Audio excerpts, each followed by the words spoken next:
Hi friends, कैसे हैं आप लोग। उम्मीद करता हूँ सभी लोग अच्छे होंगे। मैं संदीप कुमार भूगोल विषय के साथ फिर से एक बार आपके सामने हाजिर हूँ। आज हम लोग पढ़ेंगे भारत का मरुस्थल। ठीक है, भारत का मरुस्थल। यहाँ पे मैंने हेडिंग डाल दिया है और कुछ फिगर भी बना दिए हैं। अब सबसे पहले हम जानेंगे मरुस्थल क्या होता है। मरुस्थल क्या होता है, अगर मरुस्थल का हम डिफाइन करें तो मरा हुआ, यानी कि मरुस्थल का मतलब क्या हो जाएगा। मरुस्थल, मरु यानी मरा हुआ, स्थल यानी कि क्या हो जाएगा, स्थान। स्थान, ठीक है। मरुस्थल यानी कि मरा हुआ और स्थान यानी कि जहां पे उत्पाद या उत्पादन नहीं होता है, जहां पे उत्पादन नहीं हो पाता है उसे कहा जाएगा मरुस्थल। और यहाँ पे उत्पादन क्यों नहीं होता है, वर्षा बहुत कम होती है। यहाँ पे वर्षा बहुत कम होती है, जिसके कारण यहाँ की जो मृदा यानी मिट्टी जो होती है, मृदा जो होती है वो टूट जाती है और रेत हो जाती है। ठीक है, ऐसा नहीं है रेत ही होती हैं, पथरीली भी होती हैं और ऐसी जगह भी होता है जहाँ पे शीत मरुस्थल होता है, वो जो है वहां पे बर्फ पाए जाते हैं, इसलिए वहां पे भी जो है उत्पादन नहीं हो पाता है। ठीक है, तो सबसे ऐसी बात हम बात करें, भारत के मरुस्थल की बात करें तो मरुस्थल एक ऐसे स्थान को कहा जाता है जहां पर उत्पादन समाप्त हो गया हो, या फिर इसी को हम दूसरी भाषा में कह सकते हैं कि मरुस्थल एक ऐसे स्थान को कहा जाता है जहां पे किसी भी फसल का उत्पादन न हो पाए, उसे जो है मरुस्थल कहा जाता है। ठीक है,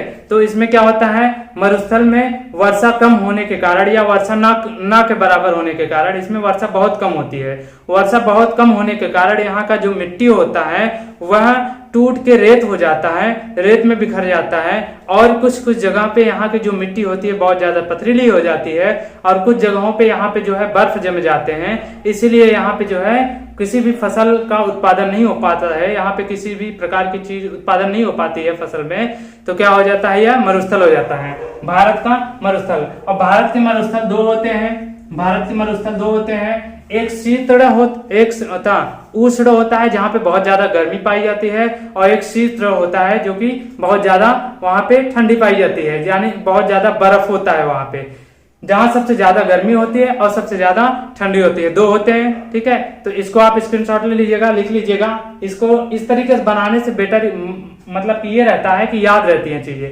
मैंने यहाँ पे मरुस्थल को दो भागों में तोड़ दिया है। देखिए, मैंने यहाँ से मरु को मरा हुआ कर दिया है, स्थल को स्थान। ठीक है, और ये क्या हो गया, मरा हुआ स्थान जहां से उत्पादन न हो पाता हो, जहां से उत्पादन नहीं हो पाता है। यहाँ पे वर्षा बहुत कम होती है, इसलिए यहाँ पे जो मृदा होती है रेत हो जाती है। ऐसा नहीं, रेत नहीं, पथरीली भी हो जाती है, और यहाँ पे बर्फ भी जम जाती है कुछ जगह पे जहाँ ठंडा होता है। तो ठीक है, तो इसको स्क्रीनशॉट ले लीजिएगा।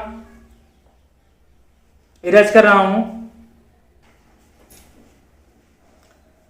मैंने यहाँ पे लिख दिया है उष्ण मरुस्थल, शीत मरुस्थल। ठीक है, उष्ण वो होते हैं जहां पे तापमान बहुत ज्यादा अधिक होता है, चट्टान हो जाती है या फिर रेत हो जाते हैं। ठीक है, तो वो उष्ण हो जाते हैं। इसके अंतर्गत आता है एक थार मरुस्थल। ठीक है, थार मरुस्थल आता है जो कि भारत के जो 4 राज्यों में फैलाव मिलता है, राजस्थान, गुजरात, हरियाणा, पंजाब। ठीक है, भारत के 4 राज्यों में इसका जो विस्तार है मिलता है, किसका, थार मरुस्थल का। यहाँ पे तापमान अधिक होता है। और थार मरुस्थल से हम लोग पढ़े भी थे, यहाँ से एक नदी का जो निकलती है, कौन सी होती है, लूनी नदी। कौन सी होती है, लूनी नदी। लूनी नदी के बारे में आप लोग जानते हैं। ठीक है, इसके बारे में आप जानते हैं अच्छे तरीके से कि यह अंतःप्रवाह नदी है।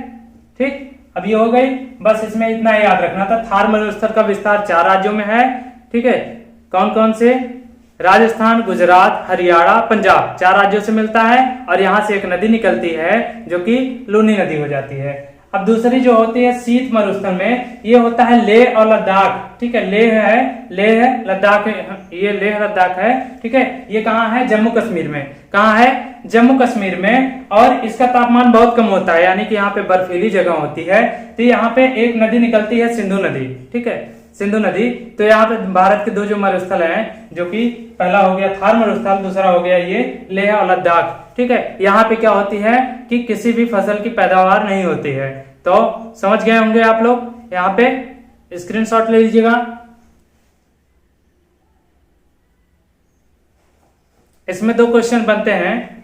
पहला, शीत मरुस्थल के अंतर्गत ये आ जाती है जो कि सिंधु नदी यहां से निकलती है। दूसरा ये हो जाता है थार मरुस्थल, जो कि भारत के 4 राज्यों में विस्तार है और क्या निकलती है, लूनी नदी निकलती है। ठीक है, उम्मीद करते हैं आप सभी को अच्छे से समझ में आया होगा।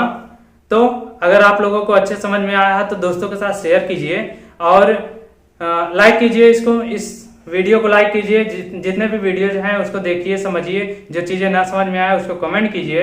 और अगर आपको हमारे इस चैनल पर ये जो हम लोग पढ़ा रहे हैं अगर आप लोगों को पसंद आ रहा है, आप चैनल पे नए हैं तो चैनल को सब्सक्राइब कीजिए। ठीक है, तो और सब्सक्राइब कीजिए, दूसरों के साथ शेयर कीजिए, उनको भी बोलिए कि ये सब्सक्राइब करें। हम लोग यहाँ पे आप लोग के लिए मेहनत कर रहे हैं, तो आप लोग प्रयास कीजिए कि चैनल को सब्सक्राइब जरूर कर लिया करिए। ठीक है, तो मिलते हैं नेक्स्ट वीडियो में।